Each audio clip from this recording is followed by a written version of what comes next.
CSKയിലേക്ക് കൂടുമാറാൻ ഋഷഭ് പന്തും ഡൽഹിയെ നയിക്കാൻ ഹിറ്റ്മാനും. Indian premier ലീഗിന്റെ 2025 സീസൺ ആരംഭിക്കാനിരിക്കെ അണിയറയിൽ വമ്പൻ നീക്കങ്ങളാണ് നടക്കുന്നത്. പല വമ്പൻ കൂടുമാറ്റങ്ങൾക്കുമായുള്ള ചർച്ചകൾ സജീവമായി പുരോഗമിക്കുകയാണ്. ഏറ്റവും ഒടുവിലായി ലഭിക്കുന്ന റിപ്പോർട്ട് പ്രകാരം ഋഷഭ് പന്തിന്റെ ചെന്നൈ സൂപ്പർ കിങ്സിലേക്കുള്ള കൂടുമാറ്റം ഏറെക്കുറെ ഉറപ്പിച്ചിരിക്കുകയാണ്. MS ധോണി അവസാന സീസണോടെ കളി നിർത്തിയെന്നാണ് റിപ്പോർട്ട്. അതുകൊണ്ട് തന്നെ ഇന്ത്യക്കാരനായ വിക്കറ്റ് കീപ്പറെ CSKയ്ക്ക് വേണം. ഈ സ്ഥാനത്തേക്ക് ഡൽഹി ക്യാപിറ്റൽസ് നായകനും ഇന്ത്യയുടെ വിക്കറ്റ് കീപ്പറുമായ ഋഷഭ് പന്തിനെ എത്തിക്കാൻ CSK ശ്രമിക്കുന്നുണ്ടെന്ന റിപ്പോർട്ട് നേരത്തെ തന്നെ പുറത്തു വന്നതാണ്. ഇപ്പോഴിതാ ഇക്കാര്യത്തിൽ ഏറെക്കുറെ ധാരണ വന്നിരിക്കുകയാണ്. ഋഷഭ് പന്തുമായുള്ള CSKയുടെ അവസാനഘട്ട ചർച്ചകളും പൂർത്തിയായെന്നും താരം മെഗാലയത്തിന് മുമ്പ് തന്നെ കൂടുമാറ്റം നടത്തിയേക്കുമെന്നാണ് വിവരം. ഹാർദിക് പാണ്ഡ്യ ചെയ്തതുപോലെ എല്ലാവരെയും ഞെട്ടിപ്പിക്കുന്ന കൂടുമാറ്റമായിരിക്കും ഇതെന്ന് ഉറപ്പാണ്. ഋഷഭിന്റെ കൂടുമാറ്റം ഏറെക്കുറെ ഉറപ്പായതോടെ പകരക്കാരനായി ഡൽഹിയെ നയിക്കാൻ ആരെത്തുമെന്നതാണ് ചോദ്യം. പ്രമുഖ താരങ്ങളിൽ പലരും ഇതിനോടകം മറ്റു ടീമുകളുടെ നായകസ്ഥാനത്താണുള്ളത്. ഇന്ത്യൻ താരത്തെ തന്നെ നായകസ്ഥാനത്തേക്ക് എത്തിക്കാനാണ് ഡൽഹിക്ക് താല്പര്യം. അതുകൊണ്ട് തന്നെ രോഹിത് ശർമ്മയെ ഡൽഹി സമീപിച്ചിട്ടുണ്ടെന്നാണ് വിവരം. അവസാന സീസണിൽ മുംബൈ ഇന്ത്യൻസിന്റെ നായകസ്ഥാനത്ത് നിന്ന് രോഹിത് ശർമ്മയെ മാറ്റി പകരം ഹാർദിക് പാണ്ഡ്യയെ ക്യാപ്റ്റനാക്കിയിരുന്നു.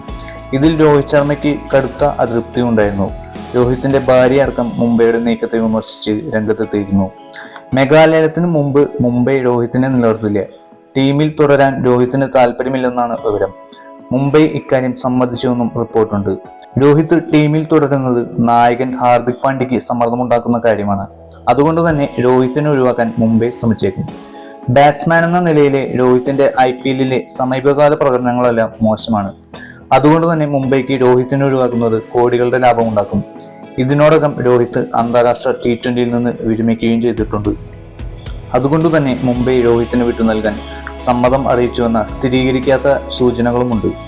രോഹിത് ശർമ്മയുടെ ബാറ്റിംഗ് കണക്കുകൾ മോശമാണെന്ന് പറയുമ്പോഴും അദ്ദേഹത്തിന്റെ ക്യാപ്റ്റൻസി ഇപ്പോഴും മികച്ചു നിൽക്കുന്നു.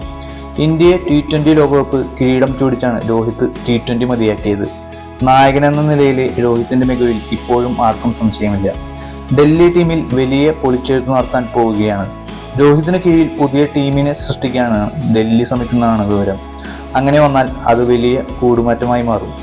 നേരത്തെ റിക്കി പോണ്ടിംഗ് ഡൽഹിയുടെ പരിശീലക സ്ഥാനം ഒഴിഞ്ഞിരുന്നു. 2018 മുതൽ ഡൽഹിയെ പരിശീലിപ്പിച്ച പോണ്ടിങ്ങിന് ടീമിനെ 3 തവണ പ്ലേ ഓഫിൽ എത്തിക്കാനായെങ്കിലും കപ്പിലേക്ക് എത്തിക്കാനായില്ല. അതുകൊണ്ട് തന്നെ പുതിയ സീസണിന് മുമ്പ് പോണ്ടിംഗ് പരിശീലക സ്ഥാനം ഒഴിയുകയായിരുന്നു.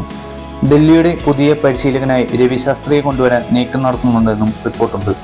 മുൻ ഇന്ത്യൻ താരവും പരിശീലകനുമായിരുന്ന രവി ശാസ്ത്രി നിലവിൽ അവതാരകനായാണ് പ്രവർത്തിക്കുന്നത്. രവി ശാസ്ത്രിയുമായി ആദ്യഘട്ട ചർച്ചകൾ കഴിഞ്ഞുവെന്നാണ് വിവരം. കഴിഞ്ഞ ദിവസം ടീമിന്റെ ഉടമകളും BCCIയും തമ്മിൽ കൂടിക്കാഴ്ചയുണ്ടായിരുന്നു. ഇതിനുശേഷമാണ് ടീമുകൾ വമ്പൻ ചില മാറ്റങ്ങൾക്ക് അതിവേഗത്തിൽ തയ്യാറെടുക്കുന്നത്. എന്തായാലും ചില വമ്പൻ മാറ്റങ്ങൾ എല്ലാ ടീമിലും പ്രതീക്ഷിക്കും. കൂടുതൽ ക്രിക്കറ്റ് വാർത്തകളും വിശേഷങ്ങളുമായി നിങ്ങൾ ഈ ചാനൽ സബ്സ്ക്രൈബ് ചെയ്യുക.